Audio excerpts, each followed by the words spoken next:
Assalamualaikum warahmatullahi wabarakatuh. Di sini saya yang Jinan Anggriawan dengan NIM 232410101094 akan menjelaskan tentang remedi kuis sistem basis data dari kelas A dengan kode yang B.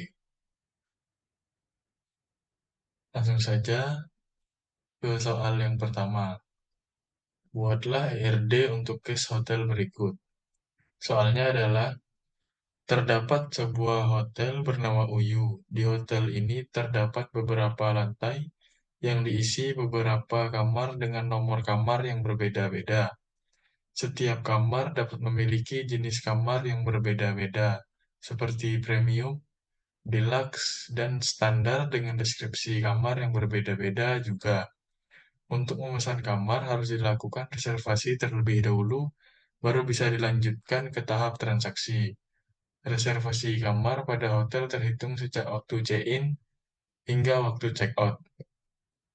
Pada setiap reservasi, pemesan wajib mengisikan data diri berupa nama dan NIK, serta nomor telepon secara opsional. Pemesan juga wajib mengisi data-data nama dan NIK orang-orang yang akan menginap di kamar tersebut karena bisa saja pemesan hanya melakukan pemesanan tapi tidak ikut menginap. Selain melakukan reservasi kamar, pemesan juga dapat melakukan reservasi layanan kamar berbayar yang memuat nama layanan dan harganya, seperti paket sarapan, pembersihan kamar, dan peminjaman setrika. Setiap reservasi wajib dicatat oleh karyawan yang bertugas. Karyawan memiliki keterangan data diri berupa nama, nomor telepon, dan jawaban. Setelah reservasi, akan dilanjutkan ke transaksi untuk melakukan pembayaran. Pembayaran harus dilakukan sebelum waktu check-in. Pembayaran dapat dilakukan secara tunai maupun non-tunai sesuai total harga pesanan. Untuk harga dapat berlaku kelipatan sebesar 10% di akhir pekan, 25% di hari-hari keagamaan, serta di hari libur nasional lainnya. Oke, untuk ketentuan ERD-nya adalah ERD yang dibuat levelnya adalah logical design. Untuk setiap entity, tuliskan atribut-atributnya beserta optionality-nya. Tandailah atribut yang menjadi primary UID dan secondary UID sesuai notasi yang diajarkan di kelas. Yang ketiga, setiap entity menggunakan artificial primary UID. Artificial UID dituliskan sebagai atribut. Lalu tuliskan relationship sebagai garis, bukan foreign key. Gambarkan juga optionality, cardinality relationship, beserta nama relationship. Untuk many-to-many relationship, pecahlah menjadi entity persimpangan. Lalu semua entity ada pada 3NF.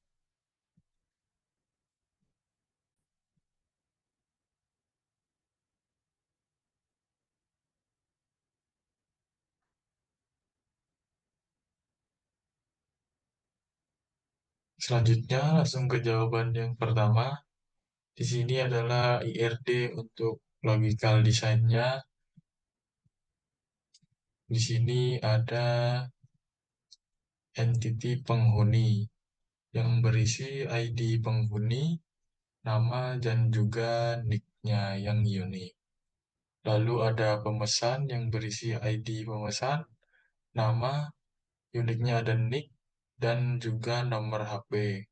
Lalu ada karyawan yang berisi atributnya ID karyawan, nama, dan nomor HP, dan jabatan.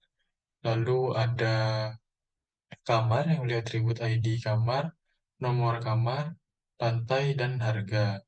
Lalu ada jenis kamar yang memiliki atribut ID jenis kamar, nama jenis, dan deskripsi. Lalu ada reservasi yang berisi atribut ID reservasi, waktu check-in, dan juga waktu check-out. Lalu ada detail penghuni yang berisi atribut ID detail penghuni, Lalu ada detail layanan yang berisi atribut dari ID detail layanan. Lalu ada pembayaran yang berisi atribut ID pembayaran dan juga waktu pembayaran. Selanjutnya ada metode pembayaran yang berisi atribut ID, metode pembayaran, dan juga jenis metode. Lalu ada layanan yang berisi atribut ID layanan dan juga nama layanan, harga. Lalu ada tambahan harga yang berisi ID tambahan harga, nama tambahan, dan juga jumlah kenaikan.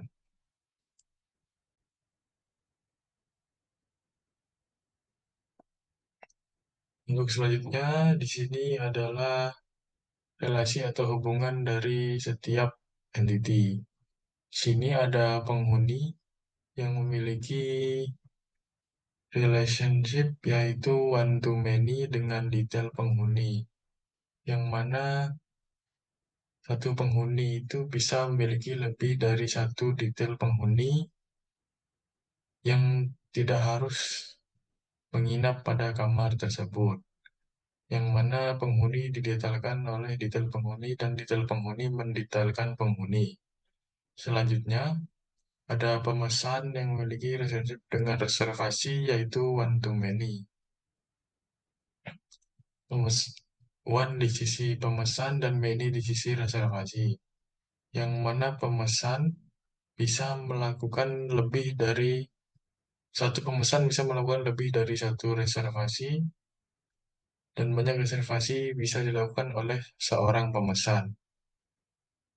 Selanjutnya ada karyawan dan reservasi, yang mana relationship-nya adalah one to many, one di sisi karyawan dan many di sisi reservasi, yang mana satu karyawan bisa melakukan lebih dari satu reservasi dan banyak reservasi bisa dilakukan oleh satu karyawan, yang mana namanya adalah karyawan bisa mencatat reservasi dan juga reservasi dicatat oleh karyawan. Selanjutnya ada relationship kamar dan reservasi, yang mana relationship-nya adalah one to many, one di sisi kamar dan many di sisi reservasi. Kamar bisa memiliki lebih dari satu reservasi dan banyak reservasi bisa dipilih oleh di satu kamar. Selanjutnya ada kamar dan jenis kamar, yaitu many to one, yang mana kamar di sini menjadi many dan jenis kamarnya menjadi one. Kamar memiliki jenis kamar dan jenis kamar dimiliki oleh kamar. Selanjutnya detail penghuni dan memiliki relationship dengan reservasi yaitu many to one, many di sisi detail penghuni dan one di sisi reservasi, yang berarti detail banyak dari detail penghuni bisa melakukan satu reservasi dan reservasi bisa dilakukan oleh banyak dari detail penghuni. Selanjutnya ada hubungan dari reservasi dan pembayaran yaitu one to one. Satu reservasi dilakukan oleh satu pembayaran dan satu pembayaran oleh satu reservasi. Yaitu reservasi yang dibayar ketika di pembayaran dan juga pembayaran yang dibayarkan ketika melakukan reservasi. Selanjutnya ada pembayaran dan metode pembayaran, pembayaran many, dan metode pembayaran one. Di sini banyak pembayaran bisa dilakukan pada satu metode pembayaran, dan pada satu metode pembayaran bisa melakukan banyak pembayaran. Pembayaran bisa menggunakan banyak jenis dari metode pembayaran, dan metode pembayaran ini digunakan di pembayaran apa. Selanjutnya ada pembayaran dan tambahan harga, yang mana relationship-nya adalah many to one, pembayaran ditambah oleh tambahan harga dan tambahan harga menambah pembayaran. Selanjutnya ada pembayaran dan detail layanan, yang mana relationship-nya adalah one to many, one di sisi pembayaran, dan many di sisi detail layanan. Mana pembayaran itu bisa melakukan banyak dari detail layanan dan banyak detail layanan dilakukan hanya untuk satu pembayaran. Selanjutnya ada detail layanan dan layanan, yang mana karena relationship-nya adalah one to many, one di sisi layanan dan many di sisi detail layanan. Satu layanan bisa melakukan banyak detail layanan dan banyak detail layanan dilakukan untuk satu layanan.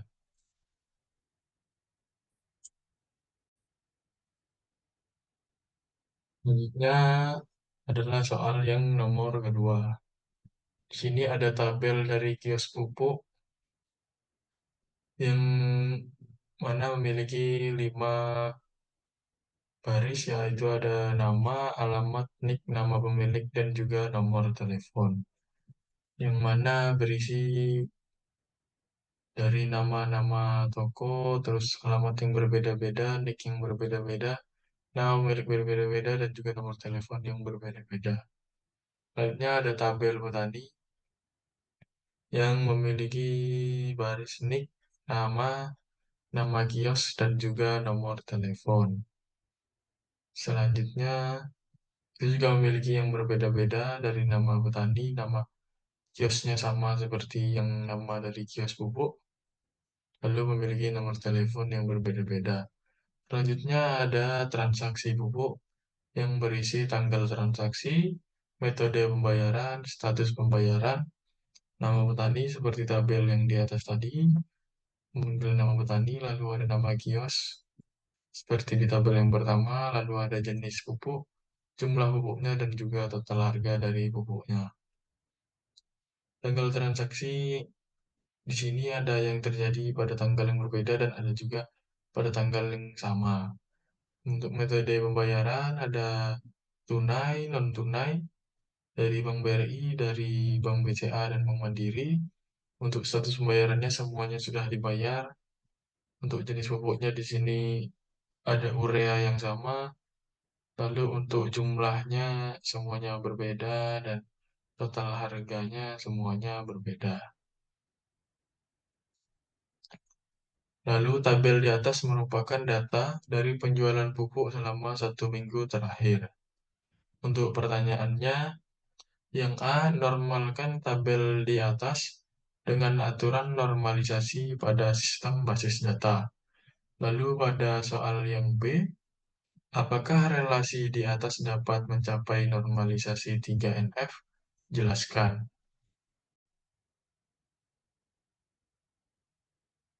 Untuk jawaban dari soal yang kedua, di sini ada tabel dari kios pupuk tadi yang pertama. Untuk pada tabel kios, terdapat kolom-kolom yang seharusnya menjadi tabel tersendiri, yaitu NIK, nama pemilik, dan juga nomor telepon. Kolom-kolom tersebut seharusnya dipisah menjadi tabel tersendiri, yaitu tabel pemilik dengan NIK sebagai primary key-nya. Lalu pada kolom alamat, kolom tersebut merupakan kolom komposit, sehingga kecamatan bisa dibuat tabel sendiri. Setelah diperbaiki, maka tabel-tabelnya akan menjadi seperti ini. Ini adalah tabel dari pemilik kios yang sudah diperbaiki, yang berisi NIK pemilik, nama pemilik, dan juga nomor telepon dari masing-masing pemilik. Lalu yang selanjutnya, pada kolom alamat, kolom tersebut merupakan kolom komposit, sehingga kecamatan bisa dibuat tabel sendiri, yang menjadi seperti ini, kecamatan, yang kita tambahkan ID kecamatan dan juga nama kecamatan. ID-nya 1, 2, 3, 4, 5, yang menggambarkan dari Sumbersari, Kebonsari, Ajung, Umbulsari, dan Pakusari. Selanjutnya ada kios pupuk. Kita juga menambahkan ID kios, nama kios, alamat, ID kecamatan, dan juga NIK pemilik. Jadi pada tabel kios ini hanya memanggil ID dari pemilik kios dan juga ID dari kecamatan dari tabel-tabel yang kita pecah tadi di atas, yaitu pemilik kios dan juga kecamatan, lalu kita panggil ID. Di ID kios dan juga di ID kecamatan. Selanjutnya ada tabel petani yang berisi nik, nama, nama kios, dan juga nomor telepon. Pada tabel petani terdapat kolom yang tidak ada hubungannya dengan tabel petani, yaitu kolom nama kios. Maka kolom nama kios bisa saja dihapus dari tabel petani, sehingga menjadi seperti ini. Tabel petaninya hanya berisi nik petani, nama petani, dan juga nomor telepon. Selanjutnya, ada tabel transaksi pupuk yang berisi tanggal transaksi, metode pembayaran, status pembayaran, nama petani, nama kios, jenis pupuk, jumlah dalam kilogram, dan juga total harga. Pada tabel ini terdapat kesalahan seperti kolom total harga yang merupakan kolom turunan yang bisa didapat dari harga pupuk dikali dengan jumlah. Jadi kolom total harga perlu dihapus. Lalu kolom pupuk seharusnya menjadi tabel tersendiri, karena transaksi dan jenis pupuk merupakan dua hal yang berbeda. Selain itu, kolom pupuk juga dibiarkan bisa mengalami redundansi. Kolom nama petani dan nama kios adalah tabel tersendiri sehingga cukup ditulis dari ID masing-masing seperti di atas. Kita tinggal panggil ID-nya. ID masing-masing tabel saja. Selanjutnya pada kolom metode pembayaran dibuat menjadi tabel sendiri, karena jika dibiarkan maka akan terjadi redundansi, seperti tunai-tunai, non-tunai, non-tunai, dan non-tunai. Yang menjadi seperti ini, pupuk akan diberikan ID pupuk, jenis pupuk, dan harga per kilogramnya. Lalu juga ada metode pembayaran, yang mana kita membuatnya menjadi ID metode dan juga nama metode yang berisi 1, 2, 3, 4, yang mana nama metodenya kita bedakan menjadi tunai, BRI, BCA, dan juga Bank Mandiri. Yang selanjutnya ada transaksi pupuk yang berisi ID transaksi, tanggal transaksi, ID metode, status pembayaran, nik petani, ID kios, dan ID pupuk, dan juga jumlah. Di sini total harga sudah kita hilangkan, lalu kita memanggil dari ID-ID yang sudah kita buat tabelnya di atas, seperti ID transaksi, di mana ini kita panggil dari ID transaksi yang sudah kita buat. Selanjutnya ada ID metode, yaitu seperti yang di atasnya ini, entah tunai atau non-tunai, lalu status pembayarannya semua sudah dibayar, lalu ada nik petani, ID kios seperti yang sudah kita buat di atas tadi, lalu juga ID pupuk yang kita panggil dari sini 1, 2, dan 3, lalu kita tuliskan jumlahnya kembali, kita hilangkan total harga karena itu tadi merupakan kolom turunan, karena kita bisa mendapatkan hasil dari total harga pupuk dikali jumlah. Selanjutnya adalah soal yang B, yang mana soalnya adalah apakah relasi di atas dapat mencapai normalisasi 3NF? Jelaskan. Jadi untuk soal yang B itu jawabannya bisa, karena terdapat tabel-tabel yang memiliki ketergantungan transitif, yaitu tabel transaksi, tabel kios, dan tabel pemilik. Jika tidak ada pemilik, maka tidak akan ada kios. Dan tanpa adanya kios, transaksi pun tidak akan bisa terjadi. Dengan kata lain, Keberadaan tabel pemilik sangatlah penting karena merupakan dasar dari semua proses yang akan terjadi di lainnya ini. Tanpa pemilik, kios tidak bisa beroperasi dan akibatnya transaksi juga tidak akan bisa dilakukan. Ketergantungan ini menunjukkan betapa pentingnya relasi antara tabel-tabel tersebut dalam menjaga integritas dan fungsionalitas dari sistem basis data. Tanpa hubungan yang kuat antara tabel-tabel ini, keseluruhan sistem tidak akan berjalan dengan semestinya, karena semuanya saling berkesinambungan dan saling membutuhkan satu sama lain. Oke, mungkin itu saja yang dapat saya sampaikan dari remedi dari kuis yang pertama untuk sistem basis data kelas A, kode yang B. Saya Yayang Junan Anggriawan dengan NIM 232410101094. Mohon maaf apabila ada kesalahan kata dalam presentasi saya barusan. Kurang lebihnya mohon maaf. Wassalamualaikum warahmatullahi wabarakatuh.